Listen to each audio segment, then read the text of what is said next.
кенті мен Михайловка ауылының арасында Жылантас табиғи ескерткіші орналасқан. Сол Жылантас тас шоқысын мен сіздерге таныстырып өтейін. Аршалы кентінің Михайловка ауылдық округіне дейінгі жол шоқылы қырқаға толы. Шоқылардың бірінде таңғажайып гранит тас бар. Ол жыланның басына ұқсайды. Жыланның басы немесе жылантас әрқашан осы жерге барушылардың қызығушылығын тудырады. Ел арасында жылантас жайында аңызы таралған. Жылантас тасынан алыс емес жерде жартастардың бірінің етегінен таза су ағады. Су пайдалы және дәмді. Бұлақ тікелей жартасты жарып ағып жатыр. Тәжірибелі адамдар бұлақтың суын ішкенде адамға күш-қуат береді дейді. Бұл табиғи ескерткіш туралы мынандай аңыз бар. Ежелгі уақытта бұл жерге ат үстінде жас сұлу келіп, жас батырмен кездесетін.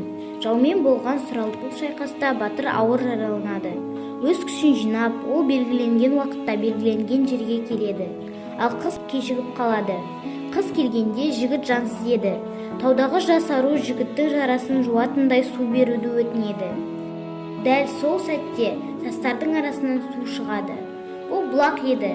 Бұлақтан шыққан су жауынгерге күш беріп, ол өмірге қайта келеді. Қазіргі уақытқа дейін киелі су ағып жатыр.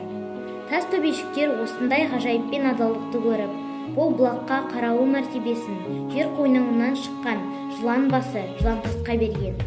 Содан бері Жылантас тас шоқысы жанынан ағып жатқан бұлақ суы пейілі жақсы саяхатшыға денсаулық береді, ал пейілі жаман адамға әлсіздік уәде етеді.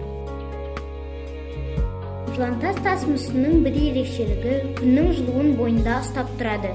Ал саясы ыстық күнде салқын самал етіп, жанға сая болса, салқын күнде ық пана болады.